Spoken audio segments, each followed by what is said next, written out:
ਸਤਿ ਸ਼੍ਰੀ ਅਕਾਲ ਜੀ ਸਾਰੇ ਕਿਸਾਨ ਵੀਰਾਂ ਨੂੰ। ਅੱਜ ਆਪਣੇ ਨਾਲ ਆਈਸੀਐਲ ਕੰਪਨੀ ਤੋਂ ਜੀਪੀ ਸ਼ਰਮਾ ਜੀ ਨੇ ਤੇ ਜਿਹੜੀਆਂ ਅੱਜ ਦੀ ਡੇਟ ਦੇ ਵਿੱਚ ਮਟਰ 'ਚ ਸਮੱਸਿਆ ਆ ਰਹੀ ਹੈ, ਆਲੂ 'ਚ ਸਮੱਸਿਆ ਆ ਰਹੀ ਹੈ, ਫੰਗਸ ਕੰਟਰੋਲ ਨਹੀਂ ਹੋ ਰਹੀ, ਤਾਂ ਉਹਨਾਂ ਦੇ ਮੁੱਖ ਕਾਰਨਾਂ ਤੇ ਆਪਾਂ ਵਿਚਾਰ ਕਰਾਂਗੇ ਤੇ ਕਾਰਨਾਂ ਦੇ ਨਾਲ ਉਹਦੇ ਟ੍ਰੀਟਮੈਂਟ ਬਾਰੇ ਵੀ ਆਪਾਂ ਗੱਲਬਾਤ ਕਰਾਂਗੇ। ਕਿਹੜੇ-ਕਿਹੜੇ ਤਰੀਕੇ ਨਾਲ ਆਪਾਂ ਉਹਨੂੰ ਕੰਟਰੋਲ ਕਰ ਸਕਦੇ ਹਾਂ। ਚਾਹੇ ਹੁਣ ਮਟਰਾਂ ਦੇ ਵਿੱਚ ਫੰਗਸ ਬਹੁਤ ਜ਼ਿਆਦਾ ਆ ਰਹੀ ਹੈ, ਆਲੂਆਂ ਦਾ ਸਾਈਜ਼ ਪ੍ਰੋਪਰ ਨਹੀਂ ਬਣ ਰਿਹਾ, ਮਟਰ ਜਿਹੜੀ ਤੜਾਈ ਹੋ ਰਹੀ ਹੈ ਉਹਦਾ ਪ੍ਰੋਡਕਸ਼ਨ ਨਹੀਂ ਹੈਗੀ ਜਾਂ ਸਾਈਜ਼ ਪ੍ਰੋਪਰ ਨਹੀਂ ਬਣ ਰਿਹਾ, ਤਾਂ ਉਹਦੇ ਬਾਰੇ ਆਪਾਂ ਵਿਚਾਰ ਵਟਾਂਦਰਾ ਕਰਾਂਗੇ। ਤੇ ਸ਼ਰਮਾ ਜੀ ਪਹਿਲਾਂ ਆਪਣਾ ਇੰਟਰੋਡਕਸ਼ਨ ਦਿਓ ਤੇ ਫਿਰ ਇਸ ਵਿਸ਼ੇ ਤੇ ਆਪਾਂ ਅੱਗੇ ਗੱਲਬਾਤ ਕਰੀਏ ਕਿ ਕਿਹੜੇ ਤਰੀਕੇ ਨਾਲ ਇਹਨੂੰ ਆਪਾਂ ਨੂੰ ਕੰਟਰੋਲ ਕਰ ਸਕਦੇ, ਕਿਉਂਕਿ ਤੁਸੀਂ ਨਿਊਟ੍ਰੀਸ਼ਨ ਤੇ ਕਾਫੀ ਜ਼ਿਆਦਾ ਕੰਮ ਕੀਤਾ ਤੇ ਨਿਊਟ੍ਰੀਸ਼ਨ ਦੇ ਨਾਲ ਆਪਾਂ ਇਹਨੂੰ प्रॉब्लम को हल कर सकते हैं कि नहीं कर सकते। धन्यवाद चैल साहब और सभी किसान साथियों को सत श्रीकाल। और आज मैं लगातार 10 दिन से देख रहा हूँ जो फार्मर की जो कॉल आती हैं आपके माध्यम से, आपके फेसबुक के माध्यम से, आपके जो फेसबुक पेज है मॉडर्न एग्रीकल्चर, उसमें जो कमेंट देखता हूँ आपके, तो फार्मर कह रहा है कि मेरा इस साल मटर साइज नहीं बना, मटर पर 20 दिन में फ्लावरिंग आ गई। और जिस फार्मर ने आलू लगाया तो आलू लगाने के बाद भी उसका ये जर्मिनेशन कम हुआ, और ये जर्मिनेशन हुआ तो नीचे ट्यूबर नहीं बना, दाना नहीं बना। उसका मुख्य कारण रहा टेम्परेचर। तो हमने ध्यान नहीं दिया कि हमने सोइंग तो कर दी, लेकिन उस समय जो टेम्परेचर चल रहा था उस पर हमने विशेष ध्यान नहीं दिया। यदि हमने जर्मिनेशन हो गई तो क्या हम क्लाइमेट बदलाव ले रहा था उसके लिए कोई ऐसी प्रैक्टिस करी जो पिछले साल कर रहे थे उससे हट के कुछ इस्तेमाल किया, उस पर भी हमने काम नहीं किया। के साथ हम उस पर यह ध्यान देते तो बहुत अच्छे हमें रिस्पॉन्स मिलते। तीसरा मुख्य कारण है कि हम जो पानी यूज करते हैं उसका स्प्रे करते हैं, कोई दवा स्प्रे करते हैं तो उसका भी एक प्रभाव रहता है कि आपका यदि हाई पीएच का पानी है तो उस पर भी आपकी दवाएं कम काम करेंगी। बात आई आज मटर की बात कर रहे हैं, आलू की बात कर रहे हैं, तो रूट कलर बहुत ज़्यादा आया है। रूट कलर के फंगस कंट्रोल नहीं हो रहा, हम फंगीसाइड स्प्रे कर रहे हैं तो हमें स्प्रे इसके रिजल्ट नहीं मिल रहे। तो उसका भी एक जुड़ा हुआ है, तो आपकी सोडियम क्लोराइड या पीएच हाई है, उस पर से टेम्परेचर हाई है तो वहाँ फंगस ज़्यादा ग्रो है, उसको सूटेबल टाइम मिल गया ग्रो करने के लिए। तो आप यदि वहाँ पर कोई लो पीएच फर्टिलाइजर यूज करते, लो पीएच का पानी एसिडिक यूज करते, तो शायद वहाँ पर रिस्पॉन्स आप फार्मर को अच्छे मिलते देखने को। तो उससे कंट्रोल पीएच मुख्य तौर पे बात करेंगे। अगर पानी स्प्रे वाटर है जो उसका पीएच हम लो कर दें, यस, तो उसमें जो है अपने जो चांस काफी बढ़ जाएंगे बीमारी को रुकने के, क्योंकि वैसे तो बीमारी अभी कंट्रोल नहीं हो रही है मटर में। मैं तो रिकमेंड ही नहीं कर रहा हूँ कुछ, क्योंकि कंट्रोल नहीं हो रही थी। तो अभी फिलहाल मतलब पानी का पीएच लो करेंगे तो उसमें आप काम कर सकते हैं। यस। तो क्या उसमें कौन कौन से जो है ग्रेड्स इस्तेमाल कर सकते हैं पानी का पीएच लो करने के लिए? देखिए मार्केट में आप देखेंगे कुछ फार्म हमारा नींबू का इस्तेमाल करते हैं, कुछ फिटकरी इस्तेमाल करते हैं, कुछ फॉस्फेट एसिड यूज करते हैं। तो लेकिन कुछ चीज ऐसी होती हैं जो किसी फंगीसाइड के साथ मिक्स नहीं होती, सोल्यूशन फट सकता है।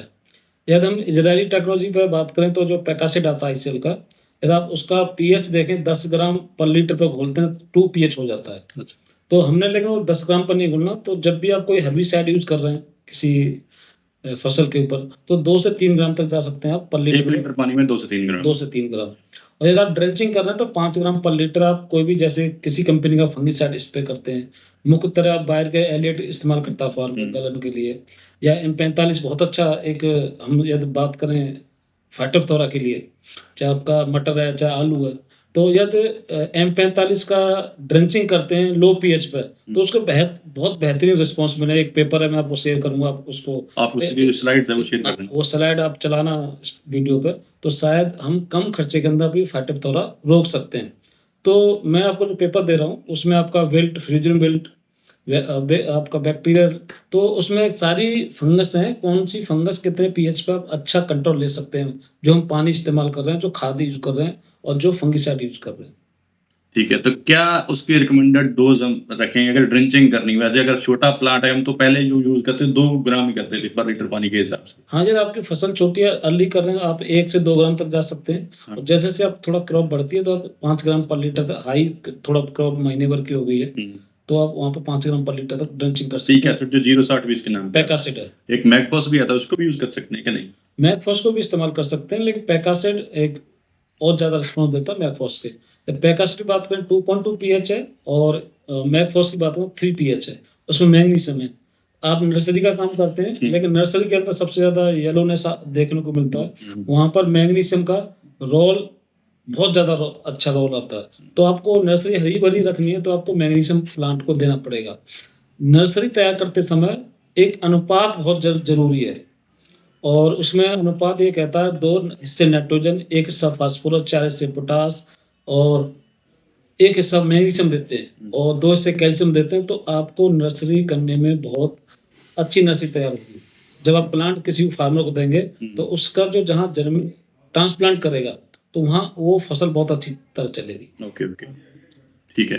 तो अभी जो इस वेदर में चल रहा है, उसमें क्या दिक्कत आ सकती है, आ नहीं सकती? देखो इस समय जो वेदर चल रहा है, अब जैसे क्लाइमेट रात को थोड़ा ठंडा हो गया, दिन में गर्मी है। तो ब्राज़ील के हम बात करते हैं, मैं लास्ट ईयर हमारे उस कंपनी के एम्प्लॉयी ब्राज़ील घूम के आए।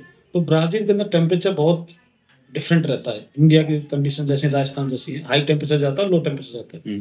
तो वहाँ का जो फार्मर बायोसोलुमेंट ज़्यादा यूज़ करता है और आईसीएल वहाँ बहुत लार्ज स्केल पर काम करती है और अच्छी टेक्नोलॉजी के साथ काम करती है। तो यदि हम कुछ ऐसे प्रोडक्ट यूज़ करते हैं जो स्ट्रेस में जा रहा है प्लांट, उसको हम स्प्रे करें, तो शायद हम अपने प्लांट को, फसल को सही उत्पादन तक लेके जा सकते हैं। ठीक है। तो यदि हम आईसीएल की बात करें, इंडिया के अंदर हम इक्विपमेंट दे रहे हैं अभी, तो अब जिस फार्मर की ग्रोथ नहीं आ रही, जो जैसा हमारा स्टार्टर आता है, आप उसमें 2 ml पर लीटर, 1.5 ml से लेके 2 ml पर लीटर आप इस्तेमाल करते हैं, तो वेजिटेबल ग्रोथ अच्छी आएगी और प्लांट स्ट्रेस से बचा रहेगा। फिर आप कोई भी दूसरा स्प्रे करते हैं, फ्लावरिंग पर लेके आके स्प्रे करते हैं, तो बूस्टर का इस्तेमाल कर सकते हैं। बूस्टर प्लस एक्वामेरिन 1 ml पर, तो उस हिसाब से आप हर स्प्रे में आप डालेंगे एक्वामेरिन न्यूट्रिशन के साथ में, तो आपका प्लांट स्ट्रेस से बचा रहेगा विपरीत परिस्थितियों पर। जैसे गर्मी पड़ रही है या ठंड पड़ रही है, तो उससे प्लांट खत्म नहीं होगा और अपना वो भरपूर फूल भी देगा और उत्पादन भी देगा। ਪ੍ਰੋਡਕਸ਼ਨ ਵੀ ਦੇਗਾ।